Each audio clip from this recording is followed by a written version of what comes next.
Buenas noches. Gracias por venir. Nosotros queremos tener esta conversación sobre OPSI y sobre Artefacto Manigua, porque hacía falta abrir un pequeño diálogo antes de que se abra de manera espontánea, pero sobre todo para poder forzar que se abra de manera espontánea, como en los tiempos que estamos estudiando cómo funciona esta cosa. Nada, Luis Reinaldo Pérez es el editor de OPSI. Luis Graham Castillo es el curador de Artefacto Manigua, y yo soy José Carlos Nazario. Quiero pasarle el micrófono a Luis Reinaldo para que nos comparta algunas cosas, y bueno, esto va a ser bien informal, bien breve, y nada, ojalá sí podamos compartir entre nosotros algunas preguntas, algunas impresiones antes de ir a la sala. Bueno, buenas noches. Primero agradecerle a ustedes de estar aquí y agradecerle a Nazario involucrarme en este proyecto. Me parece que es un aporte bastante novedoso a la historiografía dominicana, y en parte fue por eso que me interesó involucrarme. Es un texto, sobre todo el ensayístico, en el que se aborda un periodo de la historia dominicana que ha sido muy poco estudiado, y que además se aborda con una intención de desmitificar cosas, de bajar santos de altares, básicamente, y me parece que es un ejercicio muy necesario.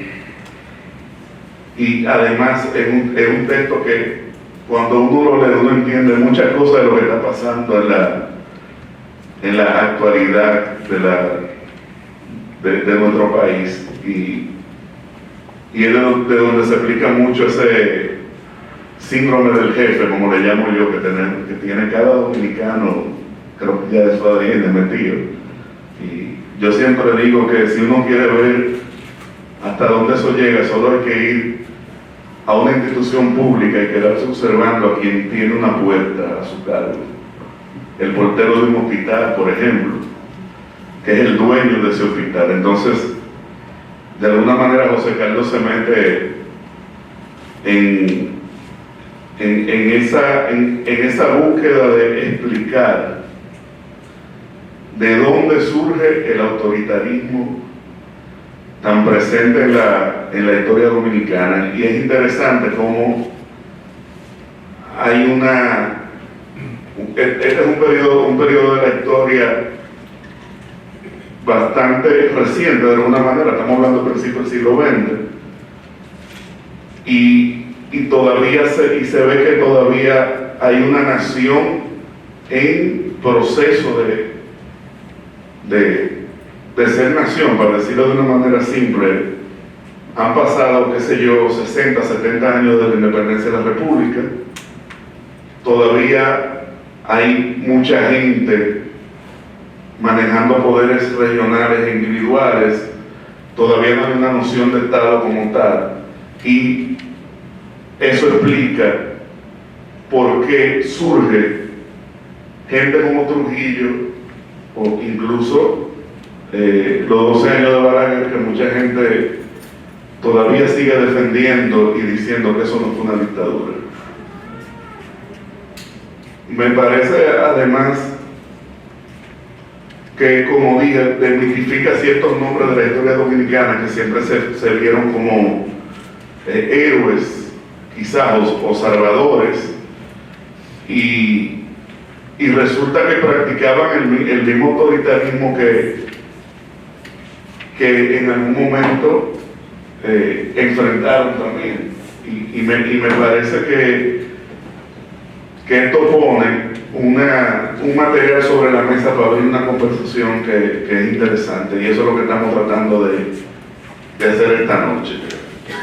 El libro está compuesto de dos partes que de alguna manera forman un solo corpus, Y es un ensayo que es súper interesante porque no es un ensayo académico, aunque es un ensayo riguroso, sino que hay una mirada creativa y lúdica sobre el hecho histórico, y además está ese relato que me parece de una factura bastante alta.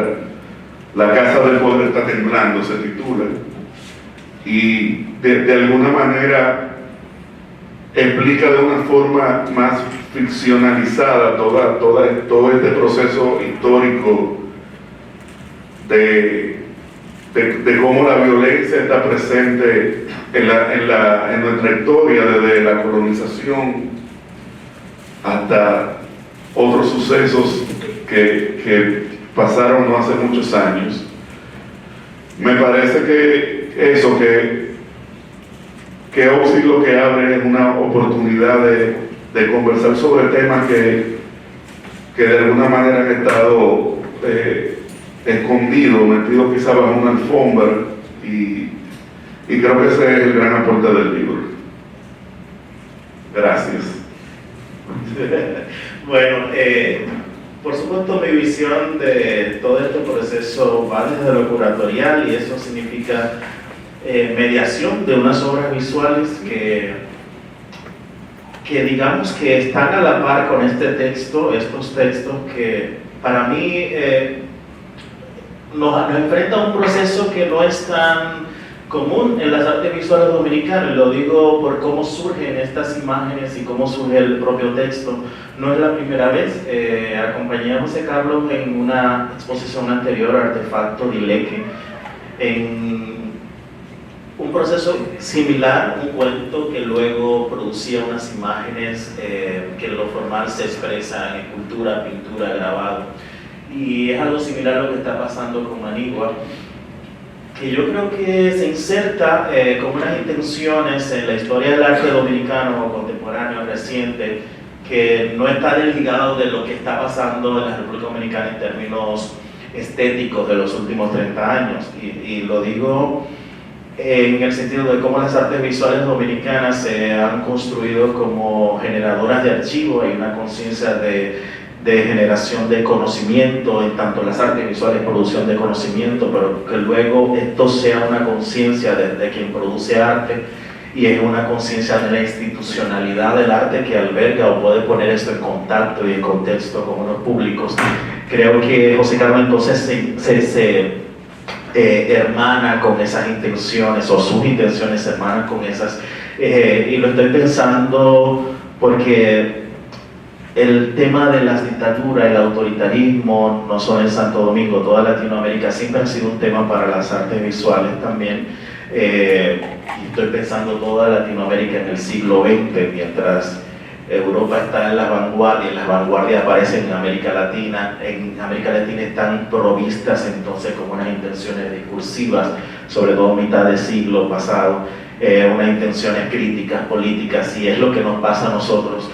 Probablemente rastreamos una obra emblemática como El sacrificio del chivo, que aparece en los 50 antes de la muerte de Trujillo, y es como premonitoria. Entonces, y lo cito como un momento en el arte dominicano moderno donde esa crítica al poder aparece, cuando incluso todavía las artes visuales dominicanas están muy ligadas a lo formal, y me refiero a que están muy apegadas a un canon de la forma, de la composición y ese tipo de procesos que está muy bien y todavía se ejerce de esa manera, pero cuando aparece la contemporaneidad, y cuando digo contemporaneidad me estoy refiriendo no solo a esa idea de lo coetáneo, de que podamos vivir en un mismo tiempo. En las artes visuales se piensa lo contemporáneo también como una cuestión estilística e intencional respecto al medio y al discurso. Y entonces en la República Dominicana aparece también con ese elemento crítico. Probablemente pensamos en referentes como Silvano Lora, como su producción estética está muy ligada a confrontar, a mover los cimientos de unas cuestiones dadas.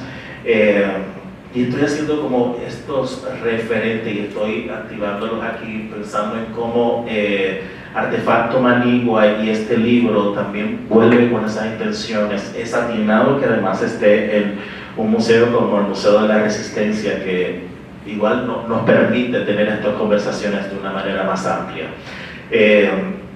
Yo creo que este relato que nos muestra Nazario, que bueno, en 1890-1910 como el periodo central, pero yo creo que es mucho más antiguo todo esto. Yo pienso como el autoritarismo en toda la región, quizás un germen es que nosotros heredamos de España un modelo de liderazgo que desde el punto de vista ya es viciado, un papa incuestionable, un rey infalible, y entonces como instalado culturalmente como un escenario para que luego se reproduzcan unos liderazgos con estos tintes. Y yo creo que nosotros no estamos liberados del todo de esto. Probablemente nosotros habitamos una democracia en los sentidos formales de qué es la democracia, pero lo hace muy bien en el libro cuando lo apuntas.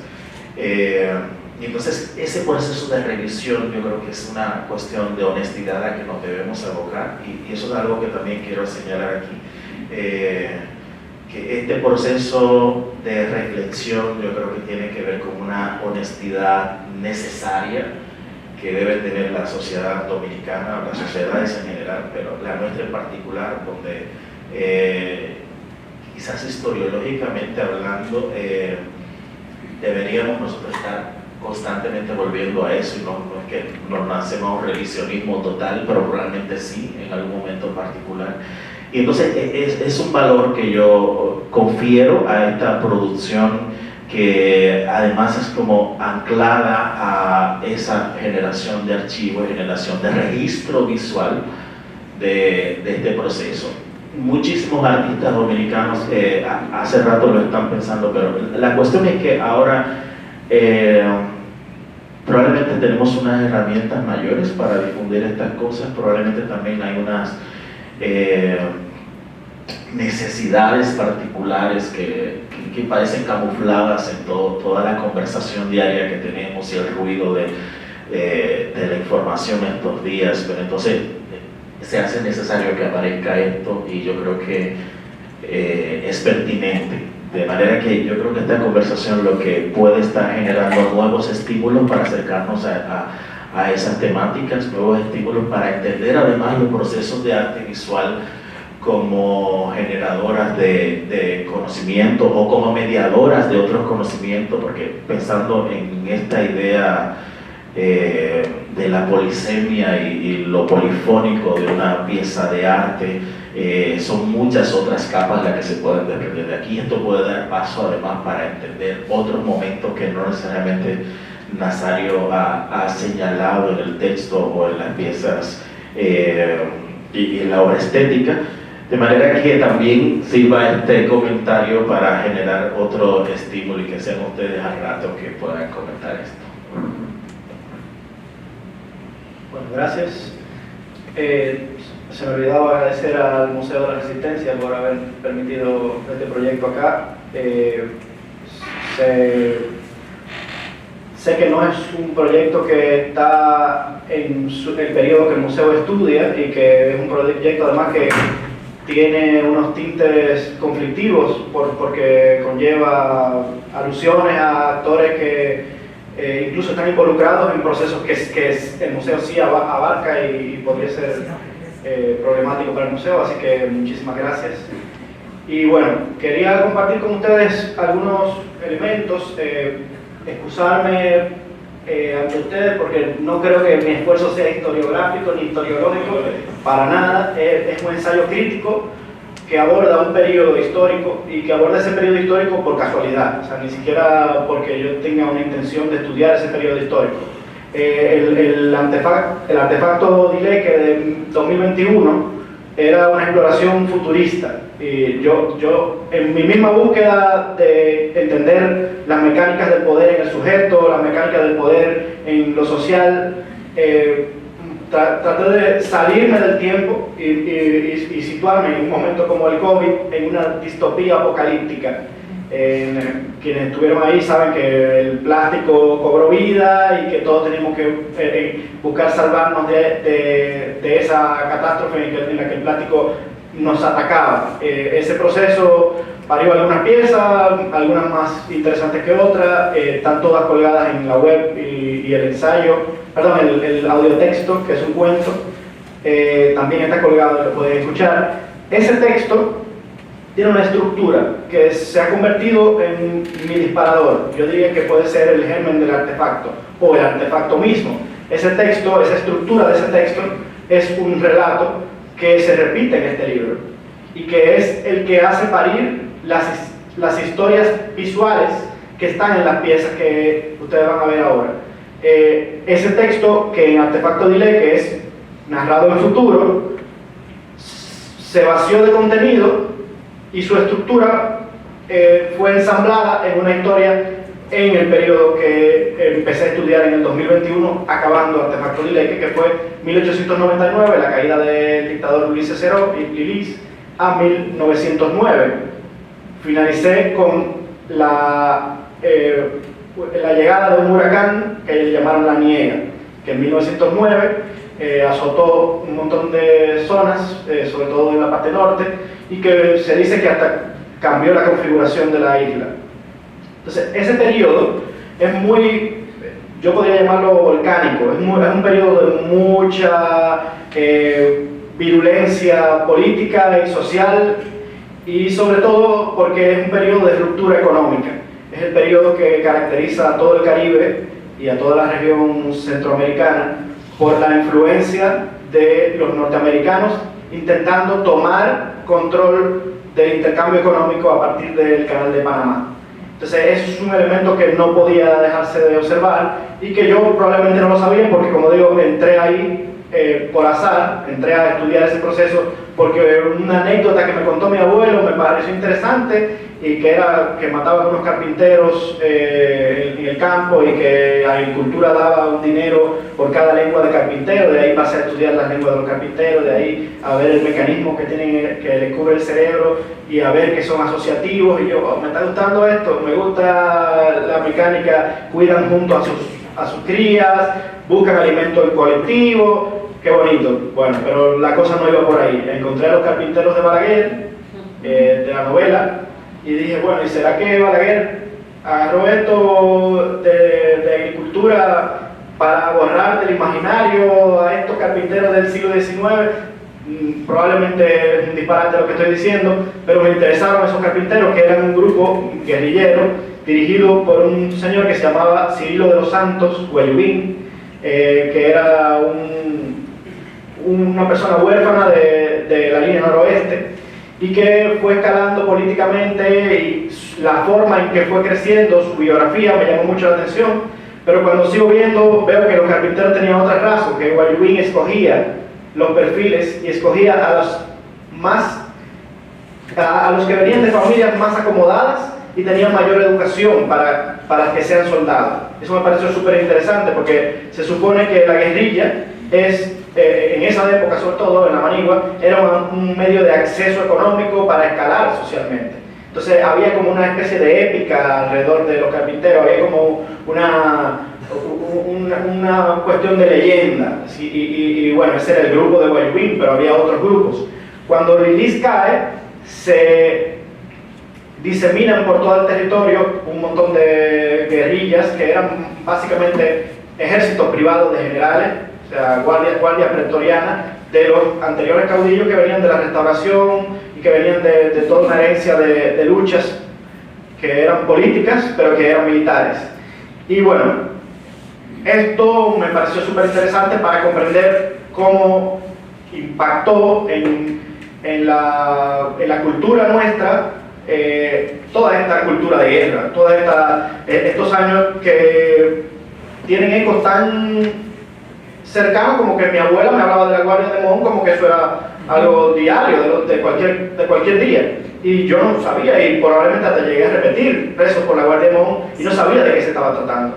Y así si pregunto entre mis colegas, mis compañeros de estudio, probablemente todos tienen la misma referencia, pero no saben de qué se trata. Y cuando voy a la historia, me encuentro con que todos estos hechos que están narrados un poco de lado, también están siendo justificados o están siendo, digamos, metidos debajo de la alfombra. Yo le digo la alfombra roja, porque la historia de algún modo suele presentar a los personajes como grandes personas a admirar, interesantes, pero que hay debajo de ellos y debajo de esa alfombra que es de sangre, se esconde un montón de elementos y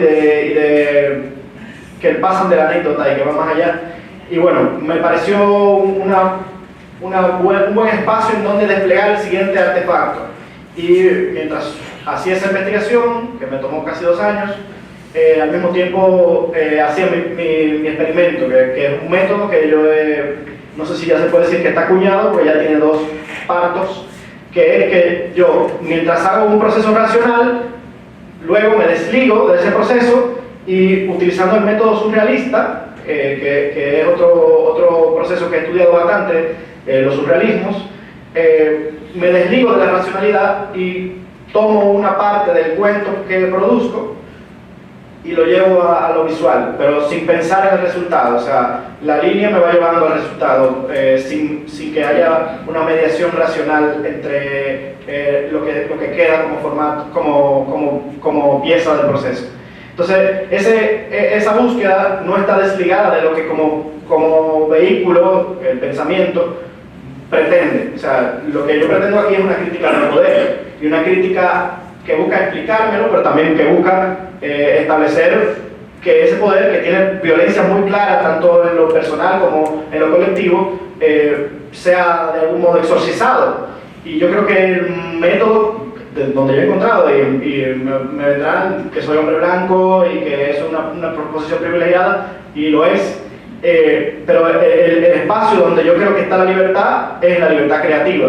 No hay otro espacio desde mi punto de vista, sobre todo porque estamos siendo dominados, que es otro de los elementos principales que trata este proceso de escritura. Entonces, mientras estemos en el espacio de dominación, como sujetos, y estemos sujetos a ese espacio, que lo estamos todos y todas y todes, entonces mientras eso suceda, yo creo que el único espacio para nosotros ser libres realmente es el espacio que yo quisiera hasta no definirlo, y precisamente para no pretender dominarlo.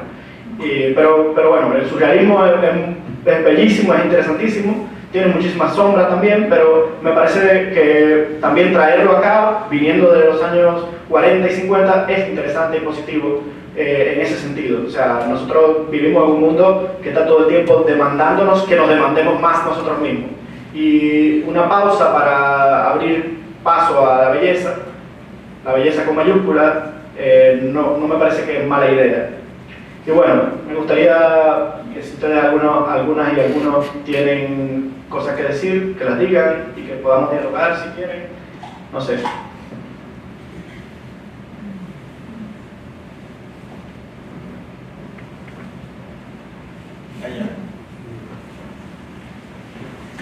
Se me escucha, ¿verdad? Gracias. Bueno, primero que todo, felicidades.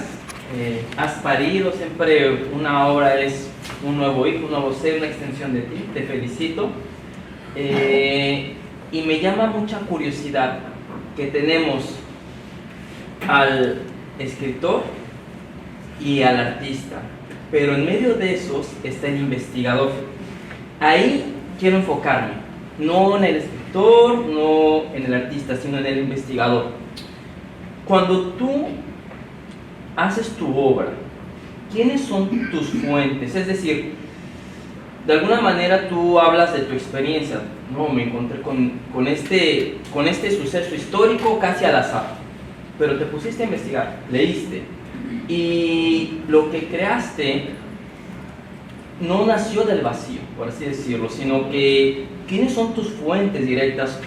Que tú puedes decir, mira, me encontré este autor, este libro, y dije, de aquí soy, voy a meterme a esta época y no me brinco a otra pasada, a otra futura, es aquí donde soy. Háblame un poquito de tus fuentes, de esa herencia del investigador racional. Ya después quizá se comentará del artista irracional, o tú hablabas de surrealista. Bien, muchas gracias, estoy a la hora. Gracias. Bueno, cuando dices tus fuentes Ajá, o y sea, y me pides que plantee que me establezco y de esto soy, no Ajá. es así, porque no tomé partido y no me gusta tomar partido ni casarme con ningún autor, pero sí tengo una línea de pensamiento que es el resultado de muchas lecturas. Para este libro consulté un montón de historiadores, pero yo creo que el aporte de este libro, más que historiográfico, es de pensamiento, y ahí creo que hay una serie de autores que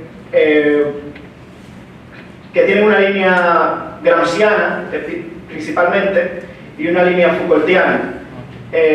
Ahora, si tengo que rescatar un autor de la parte de investigación histórica, es a González Canalda, que es una historiadora de la línea noroeste, que abordó el caudillismo de una manera, me parece que muy directa, y creo que en algunos momentos con alguna intención de justificar los procesos caudillistas, o justificar, por ejemplo, la figura de Desiderio Arias, cosa que no me parece que sea loable, pero que es su proceso. Pero te digo que no me estaciono en ningún autor, porque precisamente creo que lo que estoy buscando es salirme de la lógica académica de confrontar autores, por un lado, pero sobre todo de la lógica académica de establecer, como dijiste ahorita, santos para ponerlos en un altar. De lo que se trata es de todo lo contrario, y de hecho, si te fijas, no pongo mi nombre en el libro, pongo mi apellido porque estamos en esta realidad, y bueno, si mandamos un libro y no le pongo una referencia, pues no fuñimos, pero básicamente estoy tratando de, sin pecar de ingenuo, hacer un ejercicio contra el poder que también es la academia, porque desde mi punto de vista la academia es un esquema para mangar, igual que cualquier otro esquema de la sociedad en la que vivimos, que es legítimo, que es con muchos elementos positivos, pero que tiene los signos de ese poder que yo trato de explicar y de exorcizar. Gracias. No, está bien.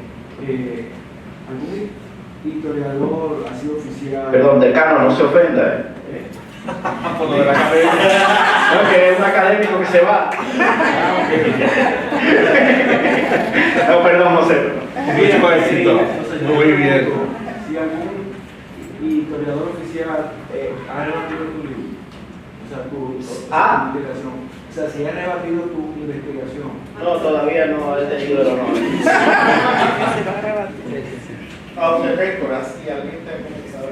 Sí, pero no. Mira, perdón, te pregunto yo, en serio, ¿cómo es ese proceso de investigación? Quiero volver a esa pregunta. Tú estás en Francia ese año investigando, tienes que acudir a archivos en Santo Domingo. ¿Me puedes explicar un poco esa metodología? Que la sé un poco, pero creo que Sí. que le podría interesar. Bueno, no sé por qué, y por favor, si alguien conoce al director del archivo, por favor, dígale. En Francia está bloqueada la página del Archivo General de la Nación. Entonces yo tenía que lograr que alguien aquí entrara a buscar los autores que yo quería, pero yo de un viaje que hice tenía identificado los telegramas que quería, entonces enviaba amigos que luego me escaneaban el documento, etcétera, etcétera. Pero era un proceso difícil precisamente porque no se puede consultar el archivo desde fuera del país. Pero ya yo me llevé libros, también hay un montón de libros en PDF, que eso es muy positivo, sobre todo, y eso es algo que hay que apuntar, hay una biblioteca digital del Centro Bonó, que consulté, que es muy rica, y hay una serie de revistas de la UAS, que también tiene muchísimo material muy bueno. Y bueno, básicamente el proceso fue leyendo y subrayando y sacando anotaciones, que al mismo tiempo lo hacía en una libreta de dibujo, o sea, no separé los procesos del todo. Y bueno, es un poco lo que sucede en esos 2 años. En algunos momentos vine y entonces ya pude ir, pero en general fue un poco el accidente principal era eso, que tenía que buscar un intermediario.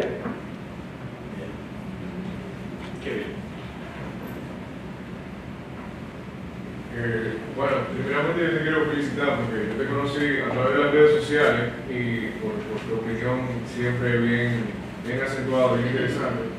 Y cuando compré el libro en Mamey dije, oye, déjame leerlo porque, ¿por qué no? Y me fascinó mucho ese proceso de desmitificación que tú haces de personajes históricos. Cogiste el ejemplo de Desiderio Árez, de cómo desde la historia de nosotros esos personajes se ven como los matatanes de los caudillos de la época y eso no se discute. Y cómo en la narración que tú haces, tú lo desconstruyes. Y así mismo se le aplicaste su folclore, su gracia, o sea, me gustó esa manera de hacerlo. Y pienso que es sumamente necesario tener ese tipo de textos para desmitificar un poco la misma historia dominicana y el contexto político, porque también la realidad es que gracias a ese tipo de figuras que uno escucha mucho a los viejos de uno mencionar, que si Mocáceres, que si Desiderio Árez, que son personas anteriores a Trujillo, pero que no se abundan mucho, se tiende a mitificar y se tiende a poner como un santoral de que eso era la época, eso era interpretar. Pero también tuvo sus consecuencias, que fue ese autoritarismo que tú continúas en la narración y que bien destacas. O sea, dice que es una herencia histórica que tenemos. O sea, eso no es un asunto que apareció de la noche a la mañana. Estas figuras son. Eso me gusta mucho del libro. Gracias. En realidad, si algún valor tiene esto, yo creo que pasa de la parte histórica y tiene que ver cómo precisamente yo intento encontrar en el presente esas señales. O sea, yo creo que estoy buscando ecos en ese periodo, pero esos ecos están en mi casa, en la casa de todos nosotros, entre mis amigos, entre mis amigas, en la calle, en el día a día. O sea, yo creo que de lo que se trata precisamente es de poder, como en cualquier proceso psicológico, de poder hacer consciente una serie de cuestiones que tenemos en nosotros y que nosotros la vemos como, bueno, Trujillo o bueno, Balaguer. Aquí yo llego a decir que son chivos expiatorios y yo creo que lo son. Han sido chivos expiatorios para no sanar esos procesos, para no comprender que somos parte de lo que construimos esos procesos y que si no dejamos de construirlo, que si no paramos de buscar ser jefecitos o tener jipetones para lo mismo que quería un grupo de guerrilleros alrededor esos caudillos, es decir, para tener el respeto mediado por símbolos de poder, nosotros vamos a seguir replicando esos modelos. Y yo creo que soy una persona afortunada porque yo he encontrado personas a mi alrededor que pasan de eso y que todos los días trabajan, luchan consigo mismos para pasar de eso. Y yo creo que eso también merece que le demos un aplauso a ellos, a los que están aquí y a los que no están aquí.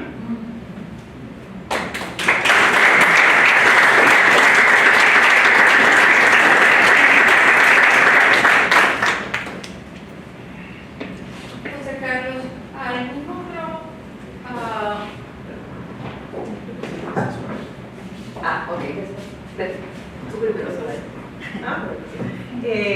Bueno, pues a mí lo que más me impactó es que tú cuentas todas esas cosas que parece que estaban en el pasado, pero en un contexto muy actual y todo se ve así. O sea, el libro se ve moderno, el libro me habla a mí, que estoy aquí hoy, y yo creo que eso es como en sí mismo una metáfora o una explicación de lo que tú acabas de decir. Todo eso no quedó allá atrás, todo eso es lo que nosotros tenemos, lo que nosotros heredamos, lo que nosotros tenemos que revisar hoy. Y a mí me parece muy valiente que se diga, porque yo creo de verdad que todavía nosotros somos tímidos, diciendo, tú aprendiste eso, tú, mi papá, mi mamá, mi hermano, o sea, gente que está aquí viva, no dije que ya eso se quedó ahí atrás. Yo creo que tú rescatas eso muy bien. Y voy a hacer una confesión. Yo me acerqué a ese libro por su apariencia. No. Sí, por la portada. y no me decepcionó. Y digo, no que sea una gran cosa que no me decepcione a mí, pero yo estoy enamorada de lo que encontré ahí adentro, porque además es un ensayo que podía ser por el tema, tal vez muy aburrido o muy lejano a lo que yo quería consumir, y es todo lo contrario porque tú escribes de una manera muy maravillosa. O sea que yo no sé, yo creo que un premio para nosotros como sociedad, poder tener una cosa así tan condensada, tan contundente, que nos siente a mirar para arriba y a decir, ¿qué es lo que yo estoy haciendo? Gracias. No sé qué decir, porque eso lo dijo todo eso. No, bueno, mi caso primero agradecerte, porque me toca leerlo y me reservo para ese momento como buena abogada. Pero quiero preguntarte, ¿en el surrealismo hay algún otro pintor que haga esos viajes interdisciplinarios como lo que tú haces? O sea, alguien desde la pintura surrealista te inspira a moverte en esos diferentes escenarios. Y la otra pregunta, un poco Soraya lo comentaba, es, en realidad los 30 años del Trujillato, el tiempo del periodo de Balaguer, fueron cortos para erradicar esa tendencia que tenemos en esta cultura a controlar algún vínculo de poder. ¿Y de dónde viene? Decía alguien más temprano, bueno, probablemente es una herencia española, teníamos un rey, tenemos un papa todavía, pero también mencionaban la presencia norteamericana tan importante en esa época, que también era autoritaria. Entonces, por ahí hay como dos preguntas en uno. Primero, si hay algún autor surrealista que te inspira a dar esos giros, y lo otro es ya una pregunta como tu impresión histórica de que en realidad 30 años fueron poco, los 12 más 10 de Balaguer fueron poco para que volviera como los átomos, cuando se unen y se separan, y cuando se separan puede haber un caudillo en una provincia o en la puerta de un ministerio, como decía alguien. Bueno, primero, gracias Soraya por eso, la verdad que es demasiado. Y yo creo que en OPSI, mi lectura de OPSI posterior a todo el proceso es que no hay nada diferente entre el caudillo y el poder institucionalizado. Es decir, la atomización es geográfica, pero la cultura y la operación de esa cultura no lo es. Y creo que precisamente tiene que ver con una construcción de lo que es el sujeto dominicano, que tiene que ver con lo que planteaba Luis, pero que tiene también que ver con lo que planteaba, porque además es un tema del ser humano, o sea, es un tema, pero es un tema del ser humano y su concepción desde el poder y para el poder. Y su concepción creo que tiene que ver con unas mecánicas específicas. Ahora, yo no creo que tenga, o sea, yo no veo que los liderazgos regionales sean peores que los liderazgos centralistas, porque tenían vocación de centralistas primero, y segundo, porque además lo que transforma, por ejemplo, el proceso como el de Trujillo y de Balaguer que mencionas, que fueron, o el Lemón, que logró también sus años de control, es precisamente la cohesión de esos modelos, y en algunos casos la sofisticación, en algunos casos de esa sofisticación por influencias extranjeras, o por influencias extranjeras mediadas por intereses económicos o políticos.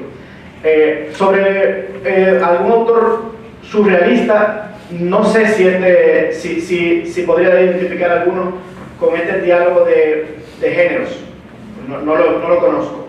Ahora, lo que sí tengo claro es que el surrealismo de por sí es trans y multidisciplinario y conlleva esa lógica incluso en su propio germen. Es decir, el surrealismo es una mezcla de ideas freudianas, de interpretaciones y mecánicas freudianas con marxismo. Es decir, es una lectura de la aproximación económica marxista mezclada con las investigaciones de Freud sobre el mundo de los sueños y el inconsciente. Entonces, en ese sentido hay una interdisciplinaridad. Pero yo creo que eso tiene más que ver, en el caso de mi abordaje transdisciplinario, tiene más que ver con tratar de canalizar al loco que tengo dentro.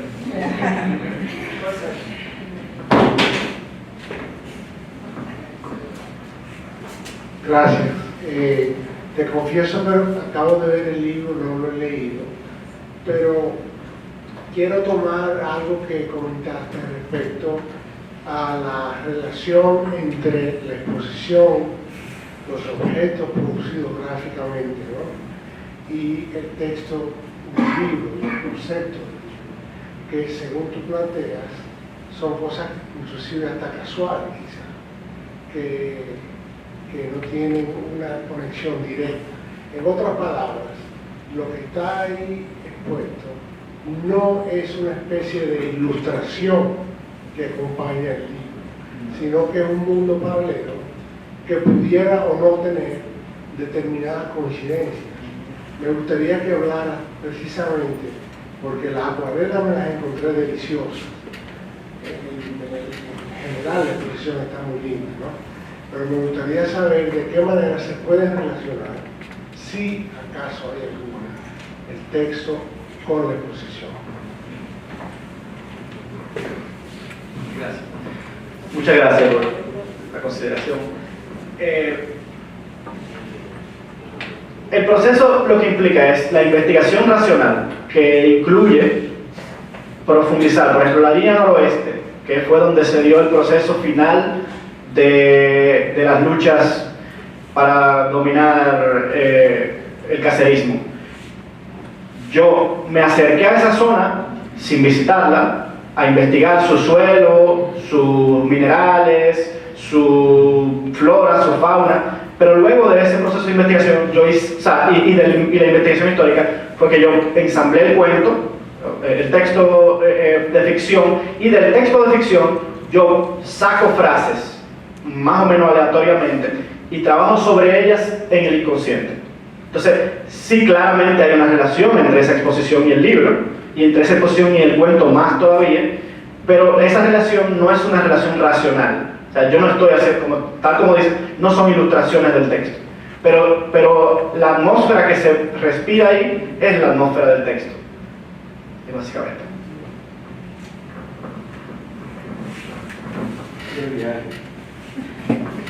Buenas noches. Primero, pues, agradecerle a Nazario este espacio en el que nos saca de nuestra cotidianidad y nos coloca en un espacio para pensar diferente. Para mí es muy valioso salirme de mi realidad para escuchar algo distinto y aprender, ¿verdad que sí? Mi pregunta va en dirección al comentario que hizo el caballero. Tú decías hace un rato que este proceso te da el espacio de salirte de la dominación para ser creativo, y que la creatividad es que eres verdaderamente libre. Mi pregunta es la siguiente: ¿dónde se siente Nazario más libre y a la vez más pleno? ¿En el espacio de la escritura o en el espacio de lo visual, de los dibujos, del trazo? En lo visual.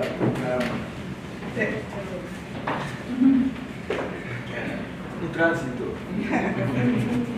Si bien yo tengo la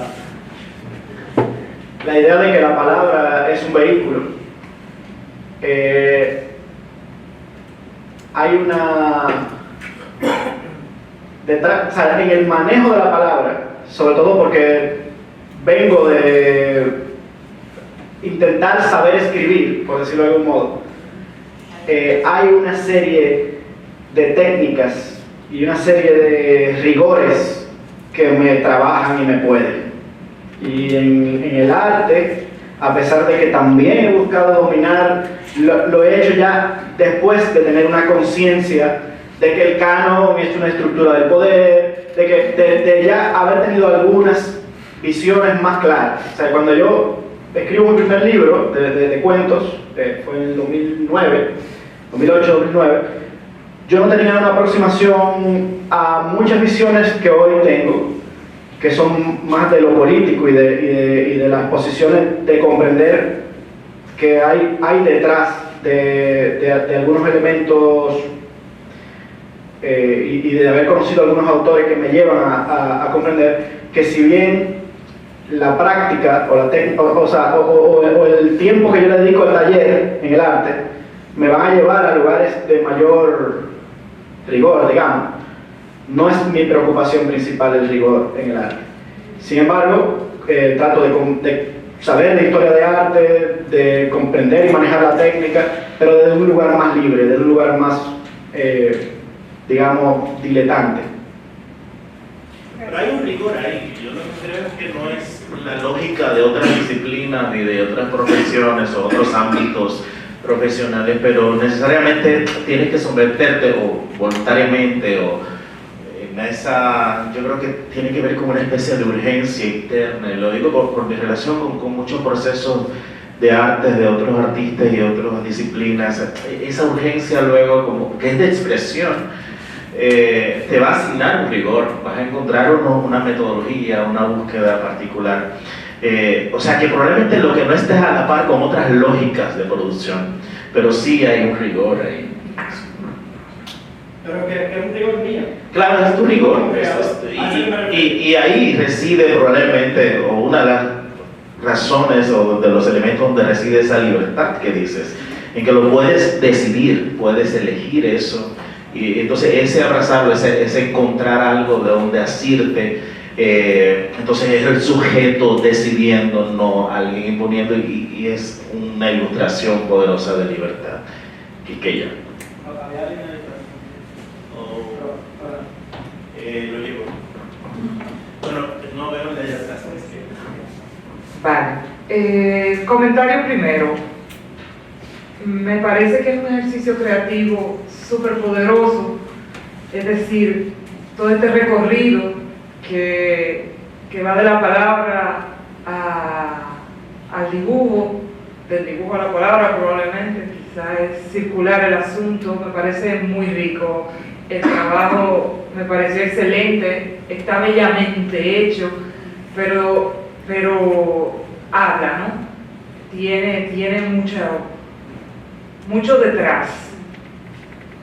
Ya se lo dije a Graham, me pareció que curatorialmente está muy bien presentado. Ahora Luis Reinaldo también, el trabajo del libro. Bueno, sí, no se deben juzgar los libros por su portada, yo lo sé. Pero da un gusto tan especial tener una obra bien editada. Es decir, cuando yo abrí esta edición, eso es ya eso de entrada, es como la comida, ¿no? Es decir, un plato bien presentado, wow. Eso. Entonces yo te reclamaría que este conversatorio está hecho muy temprano, porque no sé cuánta gente de aquí ha leído el libro, yo ahora que lo tengo en las manos, entonces no sé si habrá que agendar el libro. En diciembre. Es verdad, no descuidamos, pero quizá más adelante, con más lectura, quizá un par de críticas por ahí, gente a lo mejor ofendida o algo así, este conversatorio sería todavía más rico. Y lo que quiero preguntar es el título. No sé si la lectura me lo iba a responder, pero...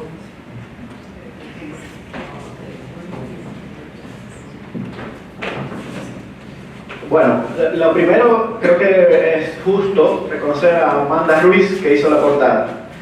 Es muy buena profesional, muy buena diseñadora. Opsit, lo del conversatorio vamos a pensarlo y a ver qué pasa, porque tengo un pasaje de ida y no creo que haya quien asuma un pasaje de vuelta por ahora. Pero vamos a ver, nos queda tiempo. Opsit es una broma interna, por decirlo de algún modo, o sea, es una referencia al sistema de citas, idem y videm opsit. Y es el juego de que esta obra cita a las que están allá y las que están allá citan a esta, pero también esta cita al artefacto de Ileque del 2021 y probablemente cite a la de otros artefactos que vendrán, por eso es un 2, porque voy a seguir analizando desde ese método otro periodo y no sé si otros futuros también. Pero la idea es esa, es como, primero que todos estos artefactos están unidos por la misma lógica de la narración, que es una misma estructura narrativa que cambia su contenido. Es decir, es un mismo cuento que se repite de otra manera. Y eso es lo que yo, no sé tú que dirás que eres historiador, pero eso es lo que yo percibo que hay en los procesos históricos que he tratado de entender, porque lo busco no por la historia, sino por tratar de entender el poder. Y yo creo que el poder es una repetición constante de mecanismos. Y eso es un poco lo que quiero establecer con esto.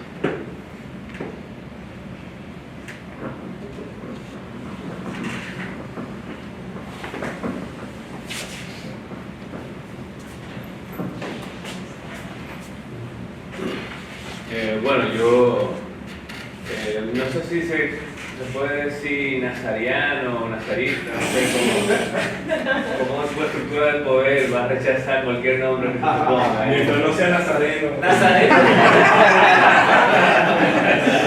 Yo, en cierto sentido, un comentario que tengo que me siento mal porque me llegó alguien a consulta que se había leído Carne Cruda y yo tengo mi muro nazarista detrás de él, entonces si fuera, o sea, para la próxima, quizás si ponen todos los libros, para uno puede llenarse de la escritura, porque en ese sentido siento que me hace falta esa parte, porque bueno, tú sabes cómo te conocí a través de tu pintura y entiendo que, o sea, hoy logré configurar la conexión entre ambas obras, porque o sea, no queda del todo claro que hay un exorcismo del poder, pero ya dentro de ese proceso sí logro integrarlo. Entonces me pregunto si en cierto sentido hay algo que pudiera estructurar dentro de esa irracionalidad lo que se puede considerar tu musa, o sea, cómo tú puedes articular tu musa actualmente en ese proceso surrealista de creación, si hay algo en específico que tú has introducido como método, porque recuerdo en una conversación que tuvimos el aprovechamiento del insomnio, como que había algo en esa variante que te ayudaba. Sin embargo, hoy en día no sé qué estás haciendo específicamente, tenemos mucho que conversar y me gustaría saber, o si puedes hacer frente al público, qué otra metodología o parte de la estructura actual te permite, porque yo sé que, bueno, hablabas de bueno, que te fuiste con una, en Artefacto de Ileque, con los viajes psicodélicos, y actualmente me pregunto si hay algo de esa estructura que permanece como parte de tu musa y que se puede estructurar dentro de tu obra actual. Entonces, ¿qué sufrimiento se expresa?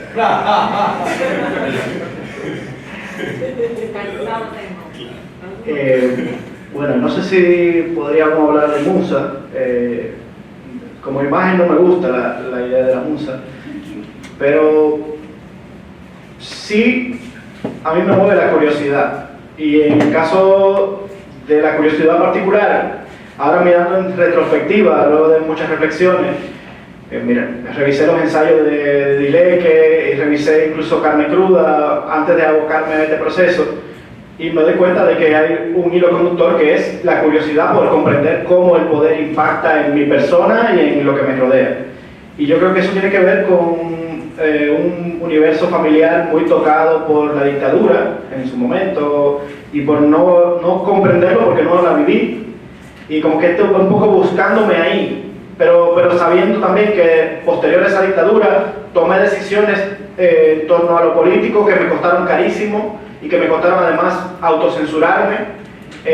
O sea, al final de lo que se trata es de qué carajo es esa vaina, que es el poder, que la gente llama el poder, pero que nadie sabe lo que es, nadie sabe cómo se crea, ni cómo se destruye. Sabemos que se lo otorgamos a uno, pero que esa persona no lo tiene si no se lo otorgamos. Y bueno, un poco comprender eso con conocimiento de causa, porque además he sido técnico del poder en gran parte de mi vida. O sea, para empezar, mi primera posterior, cuando salí del colegio, me metí a militar políticamente, llegué a presidente de la juventud de un partido. O sea, estaba buscando el poder todo el tiempo, porque el poder, probablemente ahora entiendo, porque el poder me hería.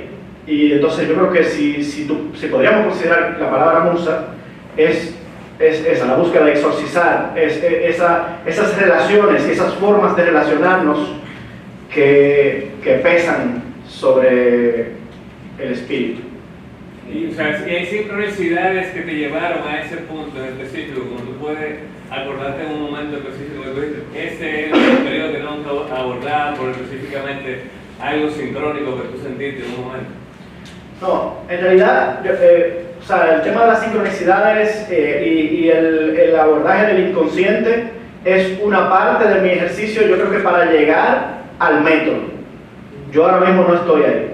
Y yo creo que para llegar al método, podría decir que fue para verme en el espejo no concreto, en el espejo negro del artefacto de Leque, que era una pieza que había en la otra exposición. O sea, en ese espejo donde yo no me veo la cara, sino que me veo al revés.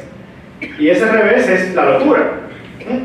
Pero esa locura no con la letra de médico, no con letra de patologización, sino la locura de ser libre y de comprender que hay cosas que no comprendemos y que hay cosas que no tenemos por qué tampoco idealizar ni simplemente están ahí, y en el caso mío me son útiles para expresarme y poder ser del modo que yo pueda. Y yo encontré este modo de ser. Decía el otro día Rubén Lamarche, que me preguntaba como que de dónde salía esto, porque me conoce de ser intelectual, me conoce de ser narrador, pero 10 años para acá me mantengo creando, pero también hago lo otro. Y yo le decía que básicamente viene de que yo no quiero ser esa persona que se levanta temprano, va al trabajo, vuelve del trabajo a su casa, se prepara cena, se acuesta, vuelve al trabajo el otro día. Yo quiero hacer algo. Y hay algo dentro de mí que me lo pide que lo haga. Y yo no sé si eso tiene que ver, yo quiero ser humilde en ese sentido. Yo no sé si eso tiene que ver con los dioses, en algún momento lo pensé, pero yo tampoco sé si eso va a aportar a que realmente nosotros nos hagamos la pregunta que tenemos que hacernos para liberarnos de cosas que tenemos que liberarnos. Yo sé que conmigo eso trabaja bien y me da paz. Y eso es lo que para mí vale ahora mismo.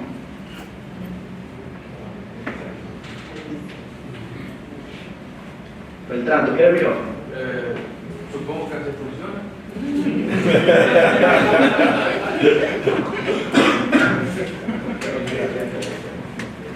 Ok, Nazario, un par de cosas. La primera, con respecto a la parte de lo del poder, como tú lo presentas en el libro, me acuerda mucho, en los 80 se armó un titingo entre los antropólogos y los paleontólogos del lenguaje, de que, y un poquito antes, que gente como Chomsky, Google y un grupo de tigres comenzaron a hablar de si el lenguaje se había generado de manera, de repente un golpe evolutivo, ¡pum!, le dio, o si fue de modo gradual y tal.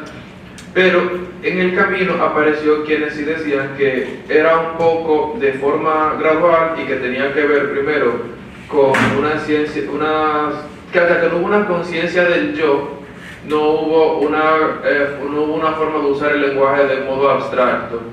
Un poco cuando tú comienzas a contar toda esta parte en OPSI, para aterrizar el comentario, de repente también tú estás planteando, se me ocurre que lo que estás planteando un poco es, hasta que no hicimos conciencia a nivel de los caudillos, a nivel regional, etc., de lo que yo como individuo puedo lograr sobre los otros, ahí como que en ese punto es como que donde se hace el punto de giro, el punto de quiebre para comenzar esta narrativa de digamos que estos antecedentes de poder, que tú lo enmarcas en un periodo puntual, pero por ejemplo ya es todo el tema de tierra arrasada venía de antes, o sea, tú como que cogiste una muestra y a partir de ahí evaluaste y realizaste tu reflexión, porque al final, como tú mismo dices, el tema no es la historia, sino la reflexión en sí misma, la conversación como tal. Y como que hice esa relación.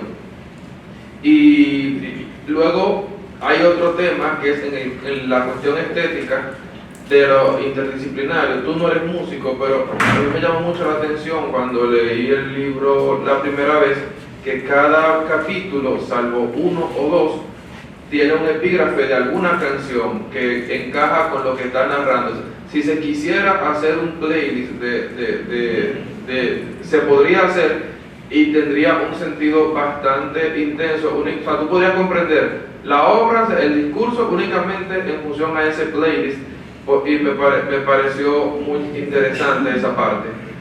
Finalmente, si yo quisiera comprender, ok, tú en Artefacto Manigua, en Artefacto Dileque, te fuiste a la parte del futuro, pero era un futuro que venía arrastrando una cola desde los taínos. Y así lo narrabas, de los taínos, estaba este tambor africano, estaba toda esta parte, y seguías ese recorrido. Artefacto Dileque cuestiona un poco el pasado. ¿En qué punto tú dirías que, si lo hay, no lo sé, es como que el punto de encuentro, de equilibrio, como que para leer el presente a partir de esas dos exposiciones?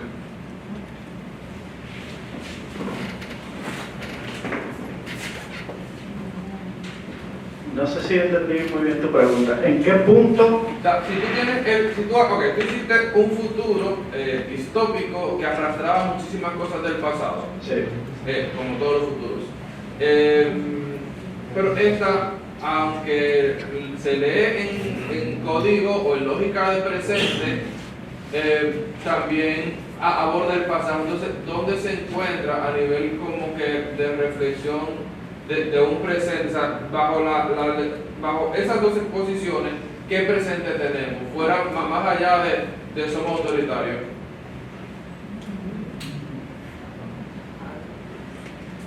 Es una buena pregunta. No sé si tú quieres ponerme a hablar de política, no. ¿En qué momento No, en realidad, en todo momento, o sea, precisamente uno de los, o sea, y eso es algo que yo me gusta sentirme un poco demiurgo en ese sentido. O sea, yo creo que yo en todas trato de tomar cosas del presente, del pasado y del futuro. Ahora, no sé si entiendo tu pregunta con relación a qué presente, pero lo que precisamente trato de comprender es esos vestigios que hay en el presente. O sea, esos elementos de una cultura que ya no es un machete, como en la pieza que está allí, que el machete ya es un relicario de una estructura económica que trabajaba la madera y la exportaba, pero que hoy es la Operación Centella, o el jefe que te llama a las 9 de la noche porque quiere algo. O sea, me refiero a que es un pasado que nunca se ha muerto, porque no es un pasado. Y de hecho, en alguna de las frases del libro aparece, creo que de Hannah Arendt, de lo que se trata precisamente es de explorar en el presente, en el pasado y en el futuro, cómo nosotros estamos siendo y qué estamos haciendo para ser del modo que estamos siendo. Y bueno, eso ahora mismo en el vacío suena como que este tigre está patinando en la pregunta que le hiciste. Pero en realidad, tú que has trabajado conmigo, sabes y que has sido mi alumno, que es lo peor, sabes que estoy hablando de mi presente y de cómo además organizo quién soy para no ser ese pasado. Creo que por ahí. Pero tu pregunta es un poco metafísica, ¿sabes? Saliste bien, saliste bien.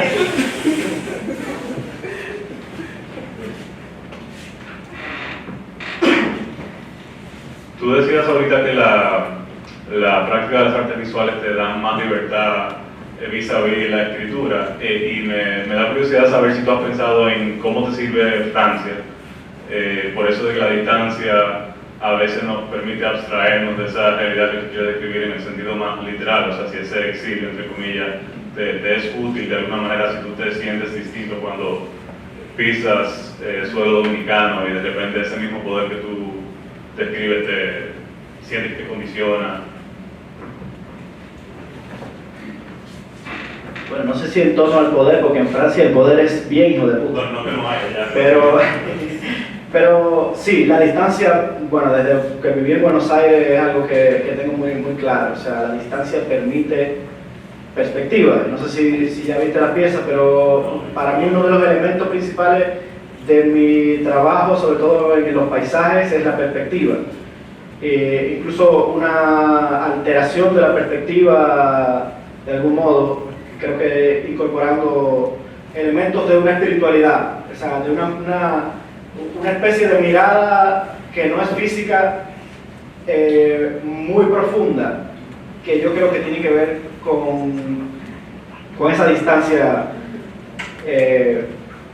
Yo creo que si yo no estuviera en Francia probablemente no podría ver muchas cosas, incluso tampoco me atrevería a escribir muchas cosas, porque uno está mediado todo el tiempo, mediado no solo por los vetos y las prohibiciones, también mediado por los amores y las búsquedas, y en eso tú me comprenderás, no sé si ahora porque estás en medio de una campaña, pero me vas a comprender muy pronto. Pero sí, creo que tomar distancia es muy positivo para mi proceso, sobre todo para no tener miedo de marcarla.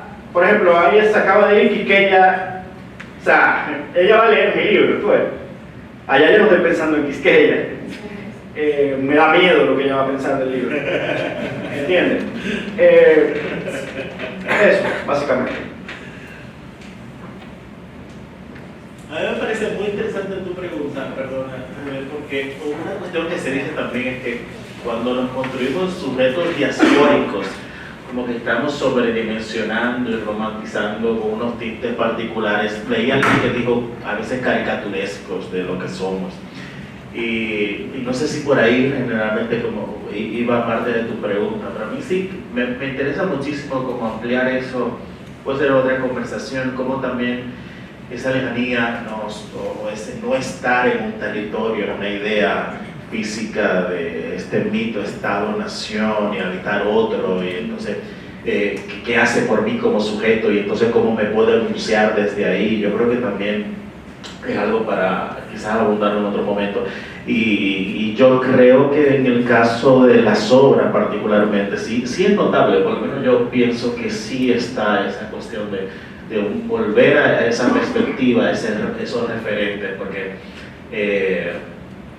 bueno, es Francia, pero y donde nace el surrealismo además, pero no deja de estar desprovisto de referentes locales, primeros aquí. Aún estando allá no estás tomando esos referentes, y lo puedo pensar yo, es lo que pienso yo cuando analizo como visualmente lo que estás haciendo. Yo quisiera, perdón, antes de pasar, alguien hacía la pregunta de referentes surrealistas. Yo no sé del todo qué buscabas con la pregunta, pero me encantaría que puedas pensar, por ejemplo, Eleonora Carrington tiene unos textos que están pensando estas cosas, es más onírico lo suyo, pero puedes encontrar cosas interesantes ahí. Y hay un texto de René de Pestre, intelectual haitiano, que está pensando los surrealistas haitianos. Un poco él intenta quitar a la producción de arte haitiano a finales del siglo XIX, principios del siglo XX, de la idea del naif, en tanto podría haber una intención peyorativa de lo naif para eso. Entonces él dice, no, esto es un surrealismo caribeño, y da unas razones muy interesantes ahí que abordan lo multidisciplinario y esas cosas. Se consulta online, creo que se llama así mismo Surrealismo del Caribe, René de Pestre. Solo, bien.